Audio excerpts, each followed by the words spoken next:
Okay, so today we will be talking about chapter 18, um, and chapter 18 deals with amino acid oxidation and how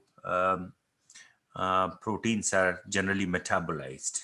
Okay, so you will see, we'll talk about how proteins are digested into amino acids, and then amino acids are actually broken down to produce energy as well as urea as the byproduct. Um, I want to just let you guys know again that uh, uh, dates and time for the final exam has already been posted on CUNY First. So make sure that you pay attention to those times and put them on calendar as this is spring 2021.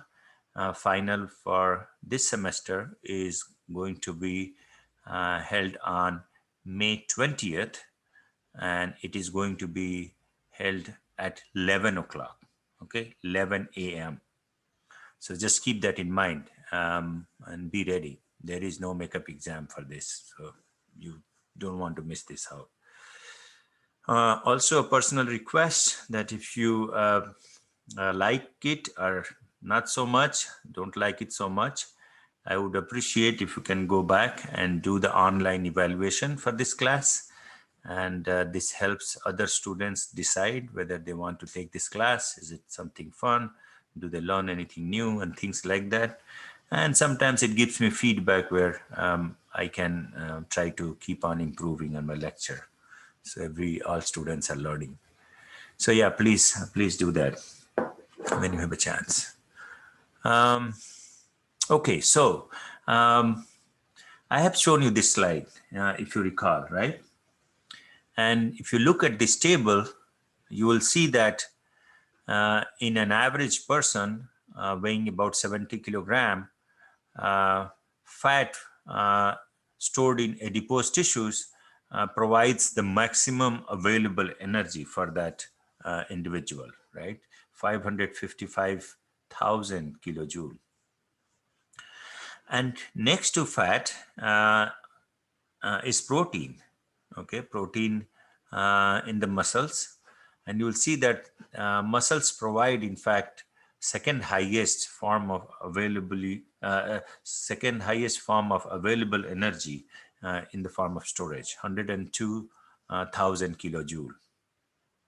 Okay, so you can see that proteins actually do have significant amount of mass and also energy, right, in our body. So it's not surprising when you look at this table that you can say that amino acids can in fact make a significant contribution to the generation of metabolic energy, right next to fat. And it is interesting because if you are primarily eating meat product, right, you can derive almost 90% of your energetic needs from your protein metabolism, from your amino acid metabolism. 90%, think about that. Whereas if you are primarily a vegetarian, that number is around anywhere between 10 to 20%. Okay, so much smaller fraction. I also want to mention briefly that plants, they rarely oxidize amino acid for energy production. Okay, their main form of energy production comes through photosynthesis and glyoxylate cycle that we mentioned. Remember the seeds, rich form of fat? Yeah. So in plants, typically amino acid metabolism, occurs, but only primarily to provide, certain types of amino acids and metabolites for anabolic reactions. Okay. So that's something that you want to always keep in mind. So, um, so what is, how are amino acids metabolized? And I'm going right to the amino acids right now, because if you ingested proteins, you already know, and we have been talking about that briefly, that in our body, in our cells, there are this family of proteins, family of enzymes called proteases that would actually degrade proteins into amino acids, individual amino acids, right? And so, yeah, it's a large family of enzymes called, generally named as proteases, right? The hydrolyze peptide bond in proteins. So, so once they are done, then you have amino acids, and what happens to those amino acids, how they are degraded, how they are metabolized to actually provide energy.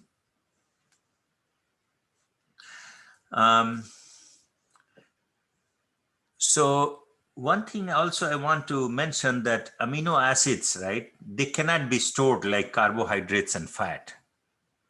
Yeah, there is no storage form for amino acids. And interestingly, you see number 4, most amino acids are metabolized in the liver. See, most is important, not all, but most, majority. And that's what we are concerned with primarily. Okay. So when do you metabolize amino acids then in humans, right? In mammalian biology? Well, oxidative degradation of amino acids happens during normal synthesis and degradation of cellular proteins. When you eat a protein-rich diet, you will have excess amount of amino acids that are ingested, and they are taken up and then metabolized, basically catabolized, more formally speaking. And also, you know that if you are starving, or unfortunately, if you have uncontrolled diabetic conditions, right, where your carbohydrates cannot be utilized as fuel, cellular proteins are the primary fuel. And remember, I was referring this in my classes earlier, that that's one reason why diabetic people lose all of their muscle tones from their body, because they are being utilized as fuel, because it's a condition where there is plenty of food in the bloodstream, but cells cannot use them. Cells are metabolically starved. Cool?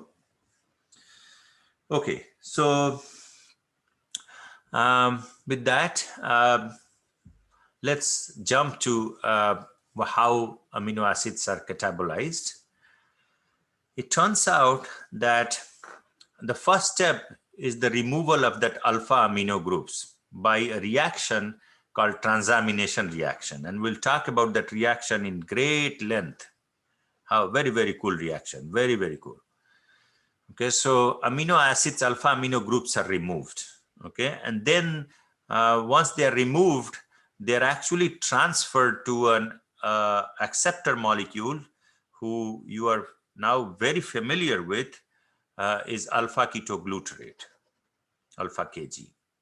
Okay, and you take any amino acid, okay, any alpha amino acid, any of the 20 that we know, and you transfer amino group to alpha ketoglutarate, you will end up generating glutamate and another alpha keto acid. Okay. And I want you to actually think about this. What are alpha keto acids? I think most of you who are here in the class, I am sure you know about this, because we have been referring to that. So far, we know few alpha keto acids at least, right? You know pyruvate is an alpha keto acid. You also know that oxaloacetate is an alpha keto acid. And the third one is alpha ketoglutarate, that you also know exists from the citric acid cycle, right? So that's what happens. So once you have done transamination reactions to remove alpha amino group and transfer it to alpha Kg, Then the remaining part of the molecule, the carbon skeleton of the molecule, it follows two main pathways depending on the type of the end product. Okay. So if your amino acid that is being metabolized is a glucogenic amino acid, right? Glucogenic, glucose producing amino acid, then you know that the carbon skeleton of that amino acid will be converted or degraded to either pyruvate or oxaloacetate or any of those intermediates that can be converted into glucose molecule via gluconeogenesis. Okay. If it is a ketogenic amino acid, then its carbon skeleton will be degraded to either acetyl coenzyme A or acetoacetyl coenzyme A, right? And you know that acetyl coenzyme A or acetoacetyl coenzyme A, both of these can be converted to ketone bodies, right? Acetoacetate, beta hydroxybutyrate, two energy rich molecule, and third byproduct acetone, right? Those are the three ketone bodies we learned in the last class. So those amino acids will be referred to as ketogenic amino acid. Cool. And these ketone bodies are, are water soluble, right? They're water soluble compounds, and they're primarily produced in the mitochondria of liver and kidney, right? So let's look at the glucogenic and ketogenic amino acids, and this gives you, some idea of how metabolism is moving, the arrows. So you can see the central hub here is shown as a citric acid cycle, right? And they are here showing you in pink the amino acids that are glucogenic, right? And in blue, they are showing you amino acids that are ketogenic. So if you pay attention to this, you will see that some amino acids are both glucogenic and ketogenic, and some are exclusively ketogenic. Okay. And so, but what they mean, if you look here carefully, they're showing you, for example, on the left-hand side, this blue ketogenic amino acids like leucine, lysine, phenylalanine, tyrosine, right? They are, their carbon skeleton will make acetoacetate, okay? And there are enzymes that can convert acetoacetate to acetyl coenzyme A. We learned that in the last slide, I believe, last class. And acetyl coenzyme A can become a fuel, right, in the citric acid cycle. Similarly, isoleucine, leucine, threonine, tryptophan can directly get converted to acetyl coenzyme A, and so on, right? So you can see here that clearly carbon skeleton actually produces intermediates, carbon skeleton of the amino acid, that can be fed into the citric acid cycle for the production of energy. Cool. Very easy, right? And so in the next slide, I am actually tabulating you and telling you which are glucogenic amino acids, which are exclusively ketogenic. So leucine and lysine are exclusively ketogenic, and which are both glucogenic and ketogenic. Okay, so if you look here, it's easy to understand all three amino acids which are aromatic, which have aromatic side chain, phenylalanine, tryptophan, tyrosine, they are both glucogenic and ketogenic. isoleucine and threonine are also both glucogenic and ketogenic. It differs a little bit from organism to organism, but more or less. Leucine and lysine, those are two exclusively ketogenic amino acids, which means the carbon skeleton, when they are metabolized, their carbon skeleton will produce one of these intermediates, acetyl coenzyme A or acetoacetyl coenzyme A. Cool? Very easy, right? Now, this chapter is very interesting, but also, it could be a little bit overwhelming for you all.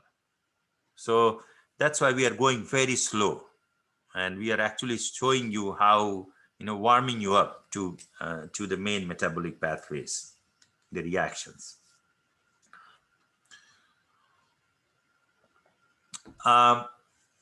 So it turns out that when you let's say metabolize intracellular protein, your cells actually do not need a protein in the your cells do not need a particular protein, let's say.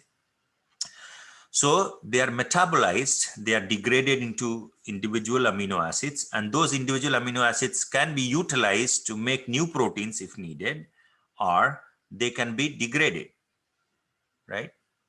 So that's what they're showing you. Whether you are ingesting, bringing in amino acids from dietary protein or from intracellular proteins, you'll have amino acids on the top, right? And so carbon skeleton and the amino group actually take separate path for metabolism. You can see they're showing you protonated ammonia, right? Ammonium ion here. And so sometimes when we refer to ammonia, we can easily refer this molecule as ammonia or ammonium ion, okay? So, but as a student of chemistry, if you take ammonia and dissolve it in water, you'll make ammonium hydroxide, right? So that's why they're showing you ammonium ion here. So ammonium ion can be utilized in biosynthesis of other amino acids, nucleotides, or some other biological amines, right? Some neurotransmitters, for example.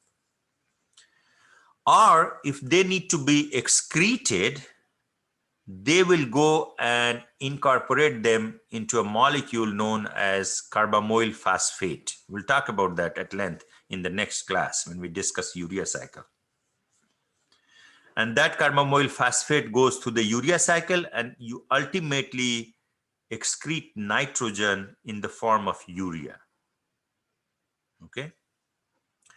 The carbon skeleton of the amino acid will get metabolized into an alpha keto acid. Like, for example, acetyl coenzyme A or pyruvate. And then that can actually go into the citric acid cycle to produce ATP if needed. Or if you need to synthesize glucose by a gluconeogenesis, then you siphon away some of the oxaloacetate and you make glucose. And it turns out that some of the intermediates of the citric acid cycle and urea cycle, some of those intermediates are actually utilized in another cycle known as aspartate argininosuccinate shunt. Okay, that we will also briefly talk about what that does, how it connects the two cycles, urea cycle and citric acid cycle intermediate. Okay, so yes, indeed, amino groups and carbon skeleton, they take separate, their fates are separate. They take separate pathways, but those pathways are interconnected. All right. So wouldn't it be nice if I actually told you how when you ingest a protein-rich meal, what happens, right? Okay, so when you ingest dietary proteins, they are basically enzymatically degraded into individual amino acids. And those individual amino acids are absorbed into the bloodstream. and they are taken to the liver for further metabolism or catabolism. Okay.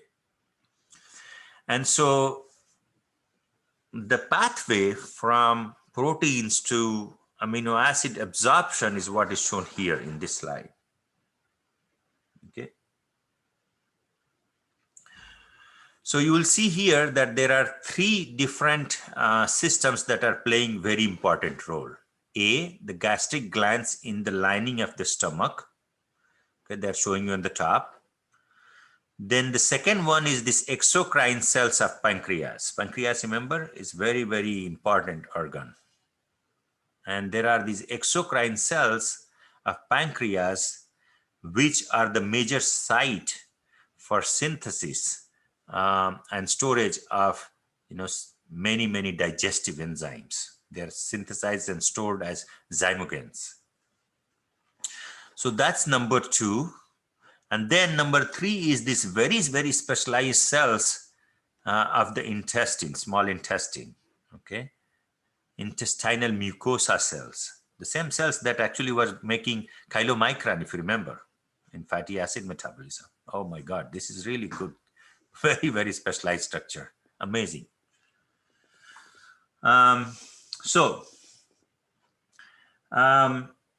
So basically when you ingest, right, a protein-rich diet, you basically, your stomach is where the food will go.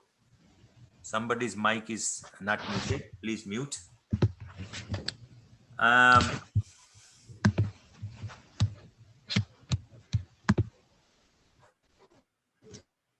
Yes, please mute your mic. I'm having some disturbances here.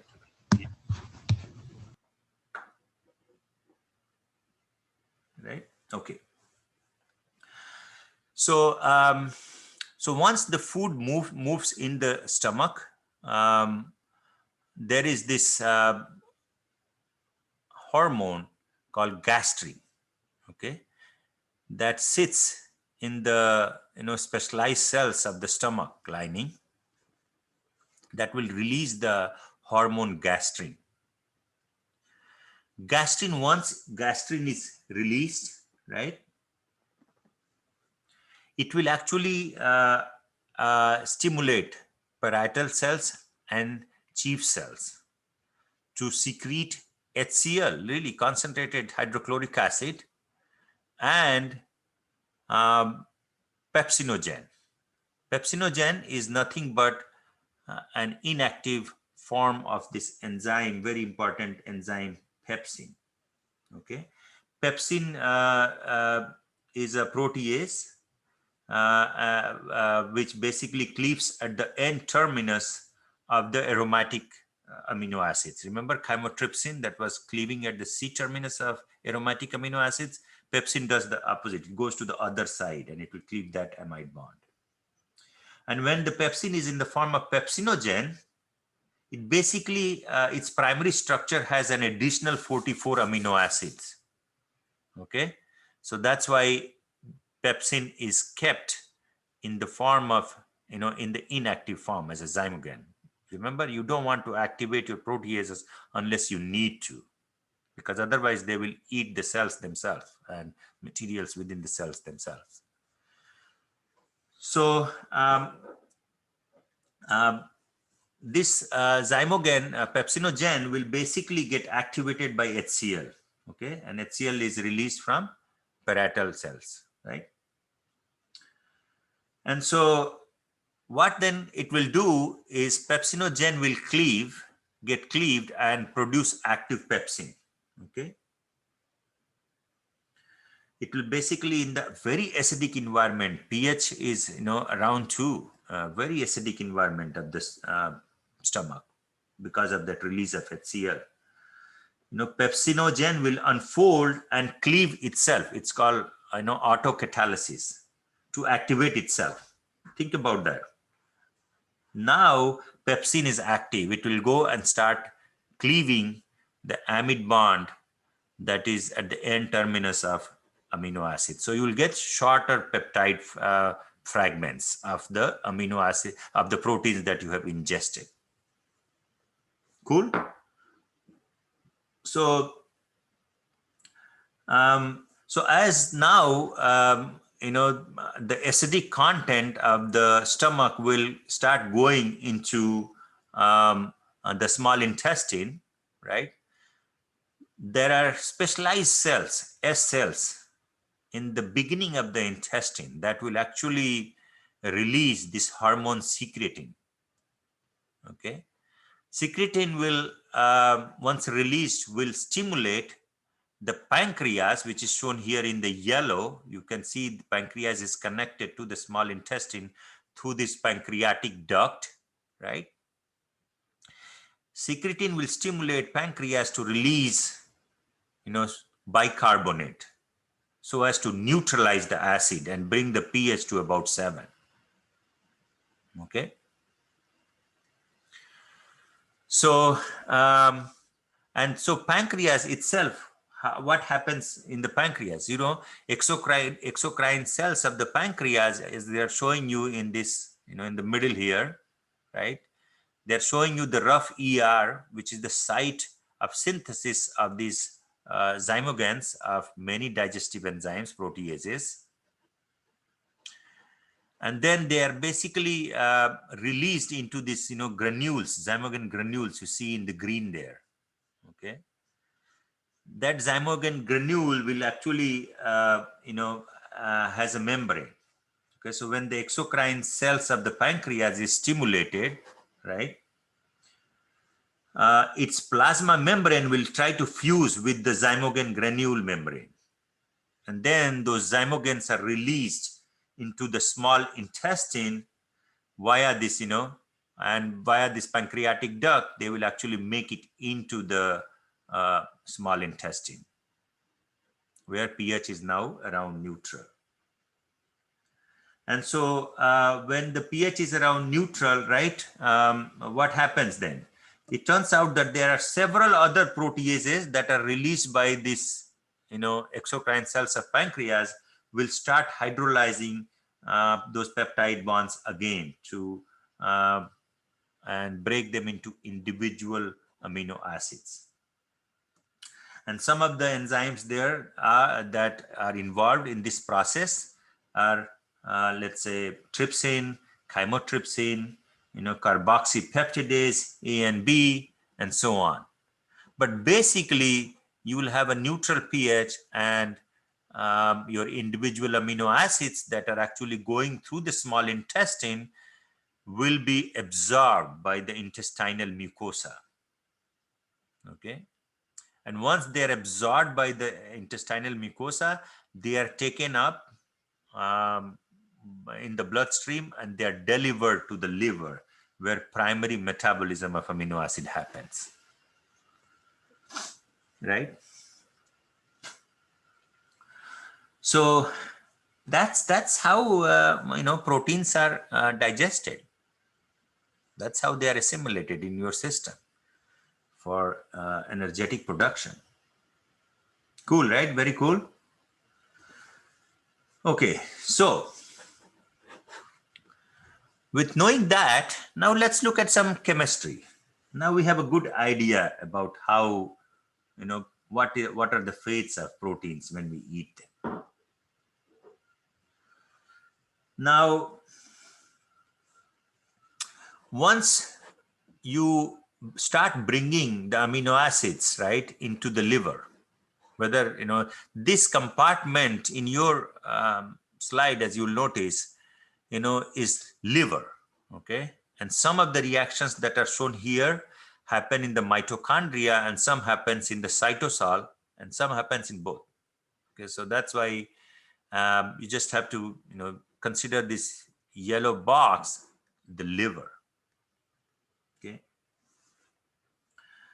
so most amino acids, as I said, are catabolized in the liver, right? So they are brought to the liver. So you can see that they are bringing into the liver yellow cellular proteins in equilibrium with amino acids. Amino acids, once it is in the liver, it will actually do a transamination reaction, transamination, right? Where amino groups gets transferred from the amino acid to an acceptor molecule which is alpha ketoglutarate. And there are other acceptor molecules of amine, and we will talk about that. For example, glutamate and glutamine also act as a collector of amino group, as you will see. They are collecting here, right? You take amino acids and write the structure for yourself to appreciate this. I would totally recommend you write down this reaction.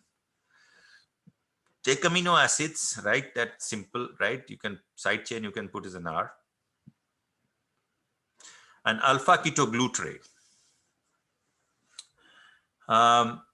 So you can see that what they are doing is they are taking the carbonyl carbon of alpha ketoglutarate, and to that carbon, they are transferring the amino group from the amino acid. And once you do that, you will generate glutamate and another alpha keto acid. That carbon of amino becomes a carbonyl. It's literally transamination reaction. We are swapping the group, amine from the amino acid to alpha ketoglutarate, carbonyl from the alpha ketoglutarate to amino acid to create alpha keto acid. The reason I ask you to, we will be only doing 20 slides because you will see, if you don't write this down and keep this in perspective, you'll easily get overwhelmed, and it's not your fault, but it's just that you have to write it down and understand what's going on here. Okay. So that's one thing. It turns out, as I said, most amino acids are metabolized, but not all. So sometimes ammonia is generated in other tissues, like extrahepatic tissues. Okay. And so once that happens, that ammonia travels to the liver in the form of certain molecules. Okay. For example, ammonia from muscles come to the liver in the form of alanine. Okay. Similarly, glutamine can come from muscle as well as some other tissues. So that's how you are trying to bring ammonia from extrahepatic tissues. But it has to come to the liver for excretion. Okay. And so you can see that if you bring alanine from muscle and you are trying to bring it to liver for metabolism and excretion, that alanine can actually again do alpha ketoglutarate, and you can generate a pyruvate and a glutamate again, right? You see, all you are doing is pyruvate. Think about it. You just swap the amino with carbonyl and you generate a pyruvate. It's so easy to remember, right? So alanine and pyruvate, you can see they're connected. Transaminases can actually take alanine and easily make pyruvate using alpha ketoglutarate. Glutamine, which comes from the muscle and other tissues, can actually come to the liver, mitochondria, and with the help of an enzyme called glutaminase. Glutaminase will hydrolyze glutamine to glutamate and ammonia, and that ammonia gets excreted via urea in the form of either urea or uric acid, depending on what kind of organisms we are talking about. Okay, so glutaminase exists in the liver mitochondria where it converts glutamine to glutamate. Okay, so that's what happens here. So once you have glutamate, right, you can see that you are producing lots of glutamate, looks like, right? You bring amino acid and you do transamination reaction with alpha ketoglutarate and it will make glutamate. So what happens to glutamate itself? It turns out that you carry out oxidative deamination of glutamate.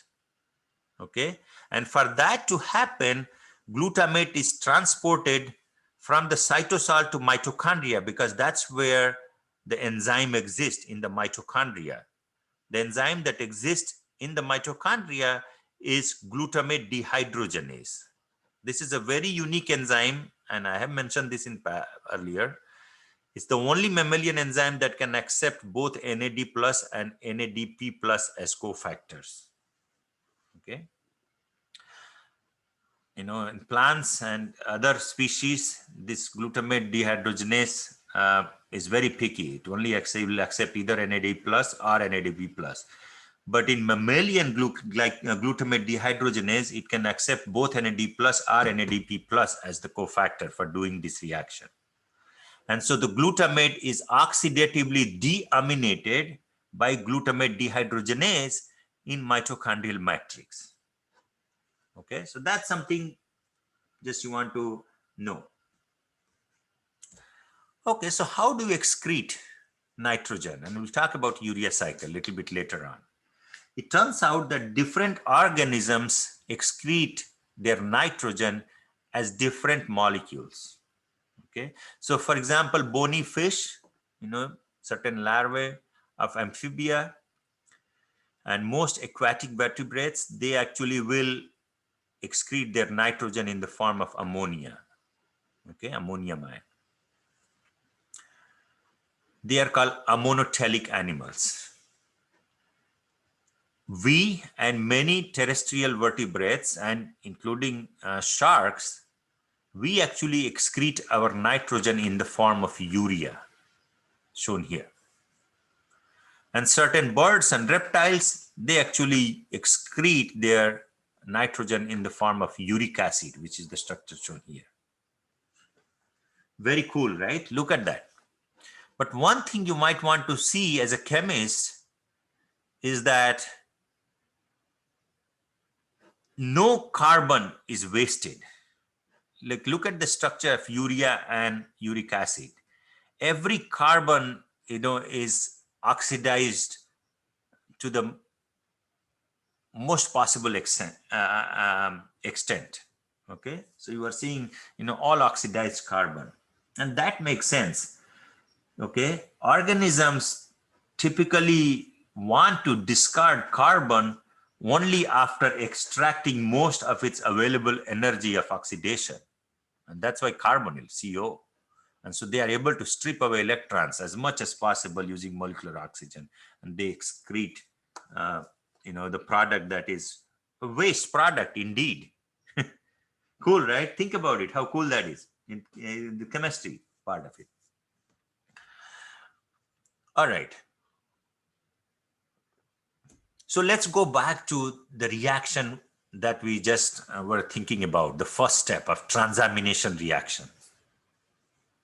It's a classic biochemistry system to study, and there is a lot to know. A lot of stuff is known about this enzyme, the coenzyme that actually is involved. It's a new coenzyme called pyridoxal phosphate, PLP. You will see people write as. Okay. And so the reaction is shown here. You see amino acid on the lower left, and upper left is alpha Kg. With the help of enzyme aminotransferases, and there are various types of aminotransferases, aspartate aminotransferase, alanine aminotransferase, and so on. Many forms of enzymes, but they basically do the same reaction. They utilize the coenzyme pyridoxal phosphate, represented as PLP, and do transamination reaction. You can see that they are swapping the carbonyl group with the amine, right, to generate glutamate as well as alpha keto acid. If the amino acid is alanine, R group is methyl, then your alpha keto acid is pyruvate molecule, right? So they are showing you reaction in one direction, but actually most aminotransferase reactions are reversible reactions. Okay, the reaction is readily reversible depending on what the concentrations of the substrates are. Okay, it can go both ways. Little bit about pyridoxal phosphate. Pyridoxal phosphate is the active form of vitamin B6. C vitamins are so important, right? We must obtain them from our diet. So if we are not eating a good food, nutritious food, you might want to actually take some supplements so that your enzymes are fully functional. And this pyridoxal phosphate participates in a wide variety of metabolic reactions. Okay. This includes transamination reaction that we will discuss at length. But just because pyridoxal phosphate is really, really cool coenzyme, we'll also see that same cofactor, so same coenzyme can be utilized to do other types of reactions by different enzymes. So we'll briefly discuss how pyridoxal phosphate can also help catalyze isomerization reaction. For example, conversion of an L amino acid to a D amino acid and vice versa, or in a decarboxylation reaction. So it is very, very cool, pyridoxal phosphate, and we'll spend some time on that, okay? But one thing you will notice right off your back, you should note that pyridoxal phosphate is an aldehyde, and I'll show you the structure in a minute.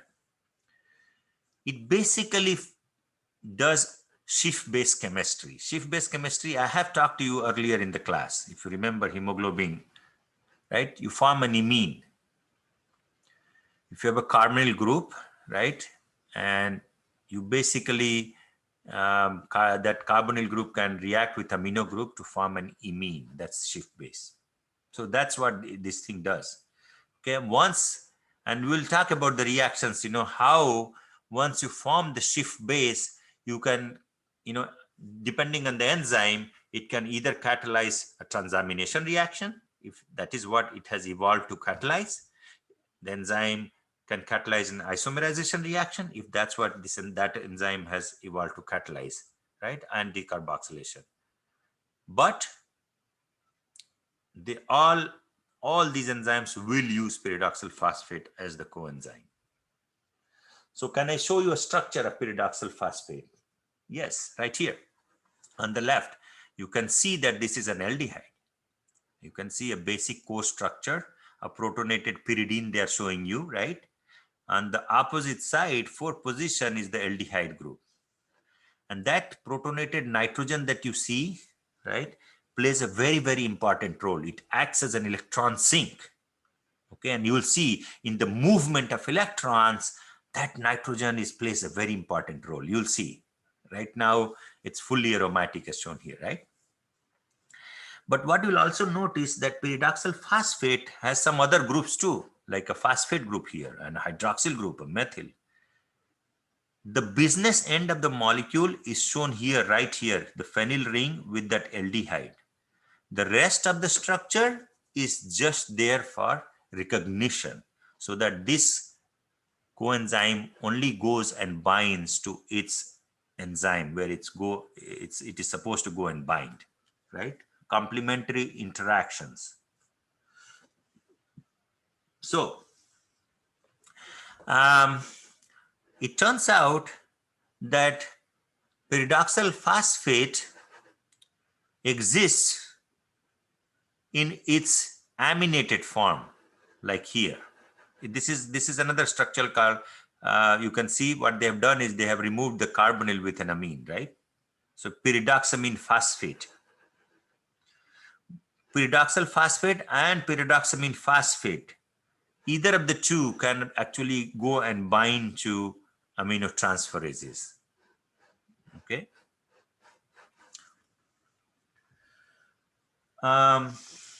So let's look at the chemistry itself. It turns out, so you know this, right? Based on what we know about enzymes, enzyme can go and bind an inhibitor or a substrate non-covalently, right? Those 4 non-covalent forces we have been talking about. Plus, they can also sometimes bind a substrate or inhibitor using covalent mechanism, right? So pyridoxal phosphate utilizes both. It's bound to the enzyme both through non-covalent interactions, right, through those phosphate group, hydroxyl and methyl group, as well as a Schiff base linkage via Schiff base linkage. How do you form that Schiff base linkage? It turns out that enzyme active site utilizes a lysine residue. Remember the lysine side chain, primary amine? It uses a lysine side chain at the active site to form this Schiff base intermediate called aldimine. And because it uses its own internal lysine to form the Schiff base, that structure is known as internal aldimine. Okay, so that's what they're showing you, this reaction. As soon as pyridoxal phosphate comes inside the enzyme active site, a lysine group will attack that carbonyl, and you can eliminate water and basically form this Schiff base. You see enzyme they're showing you in the blue, on which there is a lysine residue forming a Schiff base with pyridoxal phosphate. This whole thing is called internal aldimine. This is how you form internal aldimine. That's how the pyridoxal phosphate exists in the active form of this enzyme, transaminases, for example. Cool. So far, so good, right? Everything is good. All right. And indeed, people have actually proved this by looking at the crystal structure of a substrate analog to methyl aspartate, shown here in the green, bound to pyridoxal phosphate, shown here in the red. You can see the oxygen is in red, right? I mean, the most portion they are showing you, unfortunately, in the red here, but you are still seeing the phosphate group right there on the top, right? And you can see the pyridoxal phosphate ring, 6-membered ring that side, right?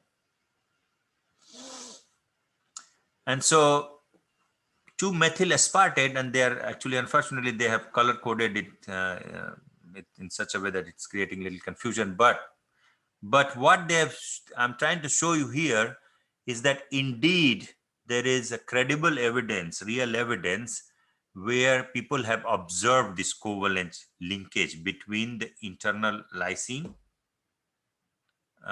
and pyridoxal phosphate. And here, they're not showing you internal lysine, but here they're using a substrate analog, 2-methyl aspartate, where the amino group of 2-methyl aspartate will actually form a covalent bond with pyridoxal phosphate. That's what you are actually showing here, seeing here. Cool. So let's see. So where is the if you stare at this, right, structure right here, and this is a very specific aminotransferase. It's an aspartate aminotransferase. Aspartate aminotransferase exists as a dimer, and you can see that they are able to see a real structure bound to aspartate aminotransferase, with the help of this 2-methyl aspartate. So if you were to look right here, you can see that carbonyl, next to carbonyl is this CS2 group with a phosphate linker, right? So that would be that carbonyl carbon is right there, and that phosphate CS2OPO4 is right going on the top. That's how you look at the structure. And then what? These two groups are hydroxy and methyl group, and these are methyl aspartate. You can see carboxylate side chain of aspartate, carboxy group, and methyl group right here. Anyway, so I just wanted to give you a proof, right? So what will aspartate aminotransferase do? Think about it from what I just told you. Aspartate aminotransferase will, if based on what I have told you, will take amino group from aspartate and transfer it to alpha ketoglutarate. What will be the product on the other side? Can you think? Alpha ketoglutarate will get converted to glutamate, right? You just saw that. But what about aspartate? Aspartate will get converted to oxaloacetate. Here is the challenge for you. Go and write down the structure of aspartate and oxaloacetate and see if it makes sense. Aspartate plus alpha ketoglutarate will give you oxaloacetate and glutamate. And that's the reaction aspartate aminotransferase catalyzes. Cool. So I want to actually do some arrow pushing with you and show you how exciting this reaction is. Okay. And please try to be with me. Okay. Don't lose me. I can go over one more time if needed towards the end of the class. Let's first talk about transamination reaction. And you focus your attention in the box. What is transamination reaction supposed to do? It is actually supposed to take amino group from an amino acid and transfer it to an acceptor molecule, alpha ketoglutarate, right? And in that process, it will produce glutamate and an alpha keto acid. Cool?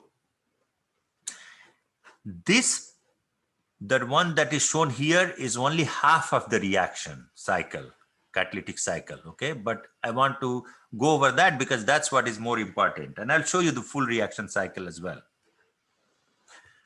So remember, transaminases will exist as internal aldimine form, right, on the enzyme. So they are showing you enzyme with a lysine group forming that Schiff base with the pyridoxal phosphate. That's your internal aldimine, activated form. You bring an amino acid, right? And you form an external aldimine.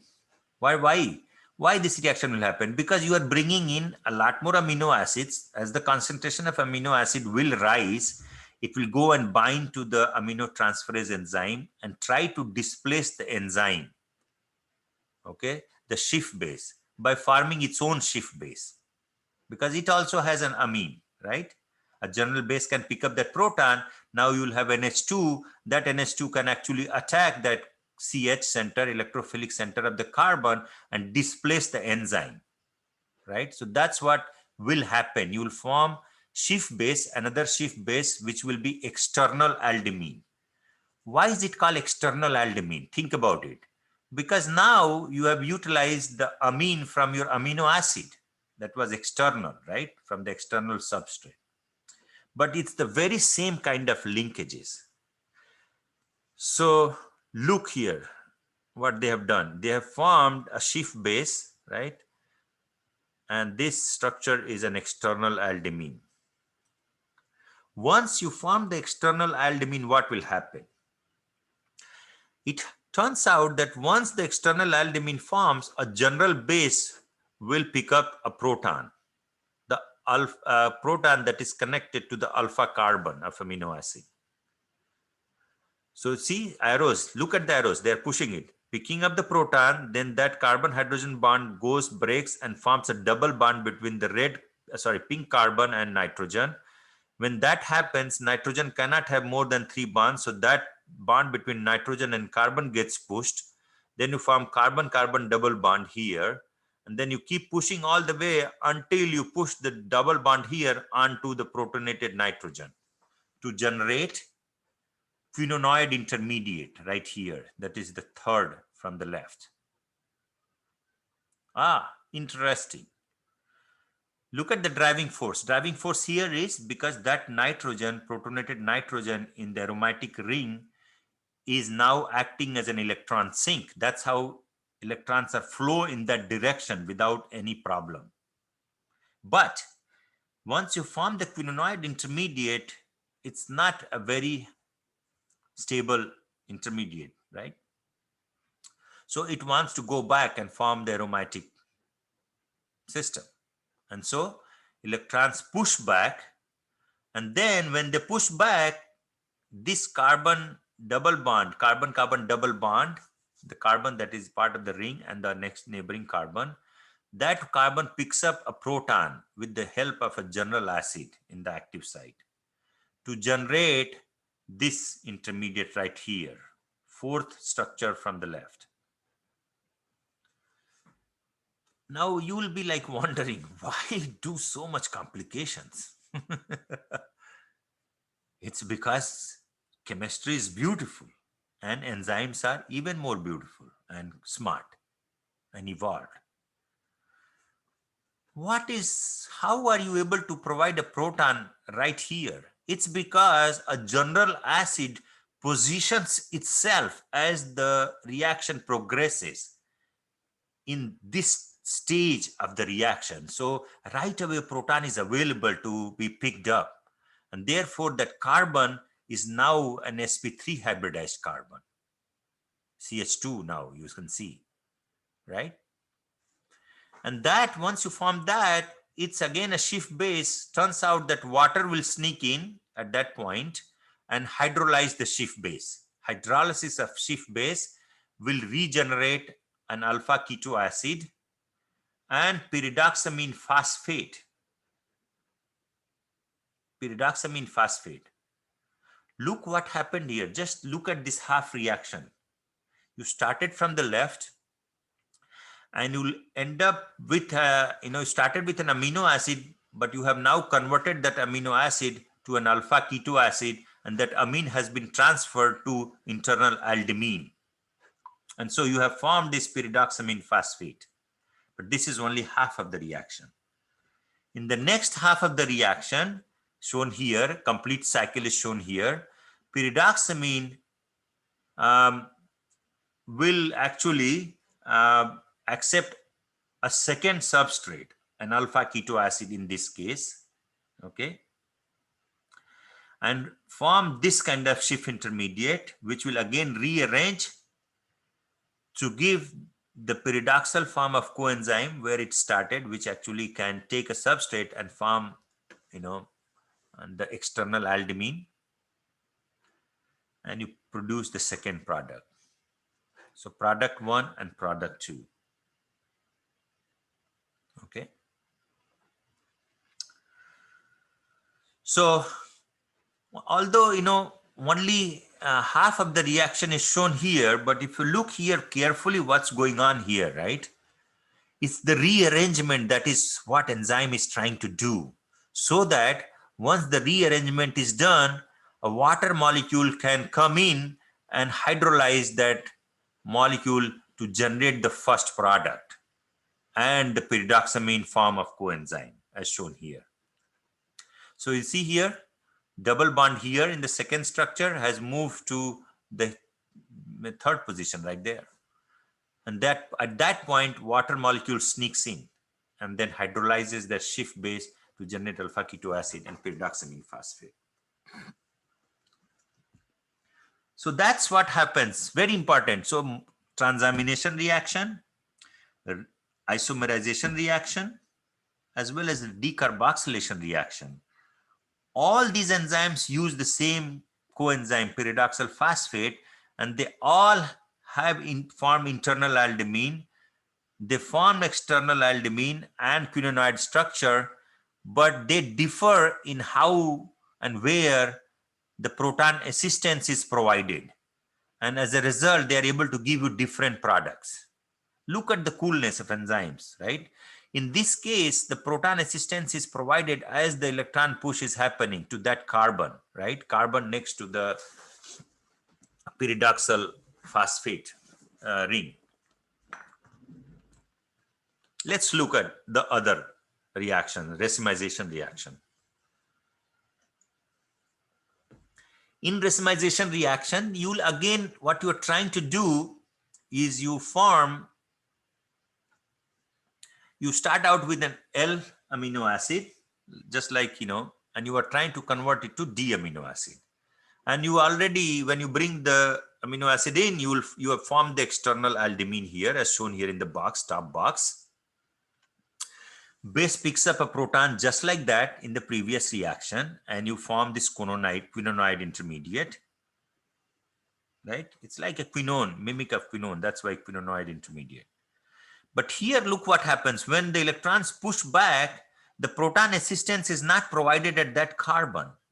Rather, the electrons keep pushing and the proton assistance is provided at the almost same place where the general base existed. Okay, and so it is provided the proton is being picked up from the other side. Okay, so now you have formed this intermediate right here in the center, and that's intermediate can easily be displaced by the amino group of the lysine of the enzyme to form internal aldimine, and basically you have formed the D amino acid. What kind of reaction will happen? This amine group will try to attack that CH of Schiff base and push out the D amino acid. But that amino acid has picked up a proton from one side, and on the way out, it picked up a proton from the other side. Okay, so here it picked up a proton from the L amino acid, but on the way out, it picked up a proton so that it actually gives you D amino acid. Cool. What about decarboxylation reaction?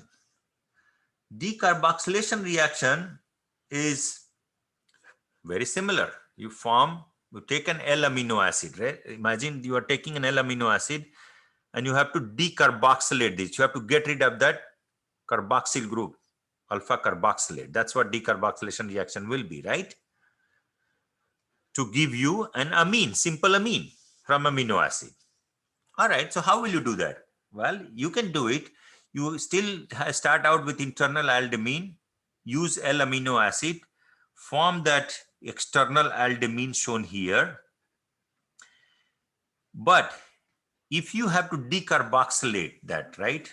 You can see they're showing you the arrows in the blue form. Think about it. So you must break the carbon-carbon bond that exists between the pink carbon and the carboxylate carbon. That's the bond that has to break. Then only you can get rid of CO2, right? And so when you do that, you will be forming carbanion at that pink carbon. Can that carbanion be resonance stabilized onto the ring? If it can be, then that carbanion will form, right?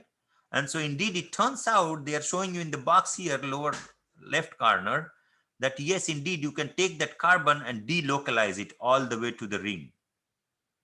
And therefore, this carbanion and quinonoid intermediates are actually resonance hybrid form. So carbanion will form.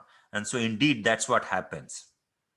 And then on the way out, quinonoid intermediate will decompose, and now it will pick up a proton from that bond to form this intermediate, and then you hydrolyze it, or actually in this case, not hydrolyzing it, but actually they are using lysine, internal lysine to displace it, to form internal aldimine and releasing the amine. Leaving group is this top end of the molecule, right? So what do you learn this? What did you learn in this? You learned that this Schiff base intermediate that you form using pyridoxal phosphate is very rich in chemistry. It can stabilize a carbanion on a substrate. It can actually be utilized to convert D amino acid to L amino acid, and it can also be utilized to do a transamination reaction, all by forming this external aldimine followed by quinonoid intermediate and then going to the product. All right. So that was pretty cool, right? Now I would urge you to write those reactions down so you are not confused. Okay. Remember we talked about glutamate dehydrogenase? Oxidative deamination of glutamate is happening in the liver mitochondria, right? And that is catalyzed by glutamate dehydrogenase. So in liver, what happens is once you make this glutamate, right, in the cytosol, for example, glutamate will be transported from the cytosol to the mitochondrial matrix, where it will find the enzyme glutamate dehydrogenase that will oxidatively deaminate. Look at the word oxidative deamination. What happens? What happens here? You bring glutamate in, you use NAD or NADP plus, either one of the two as cofactor, right? And you basically oxidize that carbon, oxidative, and then at the same time remove that amine. So the reaction is shown here. You take NAD plus from glutamate, that hydride will be transferred to NAD or NADP plus, right? To generate this intermediate as shown here in the middle. And then that is like a Schiff base. You hydrolyze it to generate ammonia and carbonyl there at that carbon. And that is alpha ketoglutarate structure right there. So glutamate will get converted to alpha ketoglutarate and ammonia in the liver mitochondrial matrix. Okay, glutamate dehydrogenase will do that reaction. Cool. It turns out that certain other tissues like brain, for example, can metabolize, some other molecules like nucleotide. Okay, and that also generates ammonia. And you can't just, brain cells will be very toxic to ammonia. Oh, you can't release ammonia in the brain, it will kill cells. So therefore, once that process happens, ammonia must be converted to a non-toxic form before it can enter the bloodstream and can go to the liver, where it can be, excreted in the form of urea. So what kind of reactions happens? Right? It turns out that there is glutamate synthetase enzyme. Remember one reaction we talked about very early on, where I showed you an example where I said taking glutamate and making glutamine with the help of this enzyme glutamine synthetase that utilizes ATP is actually not a one-step reaction as most people would like to think. Instead, that ATP is utilized to make this high energy intermediate called gamma glutamyl phosphate that gets attacked nucleophilically by amine to generate glutamine. Yes, so toxic ammonia, right, is can be converted to in the form of glutamine, right? That's what happening. Glutamine synthetase will take ammonia and glutamate and convert it to glutamine. So glutamine is acting like an acceptor or carrier of toxic ammonia, if you want to say that, right? So glutamine synthetase will actually make glutamine. Once glutamine is there, glutamine is amino acid, it can enter the blood and go to the liver, where liver mitochondria has this enzyme glutaminase that will hydrolyze glutamine into glutamate back again, and you utilize ammonia and take it through the urea cycle for excretion. So liver mitochondria is where that ammonia gets excreted, right? Cool. Very, very cool. So glutamine synthetase is very, very good enzyme, which actually can convert toxic ammonia into glutamine, for example, and glutamine can travel to the liver where it can get further metabolized and excreted. Okay. So I think we could stop here, or we could do maybe, Yeah, this would be a nice place to stop. I want you to be fully aware of the reactions that we just discussed so that we can actually enjoy this slide a little bit more. So we will stop here and we'll discuss the remaining part of the chapter in the next class. And let me stop the recording and then I will be happy to answer any questions you might have. Oops.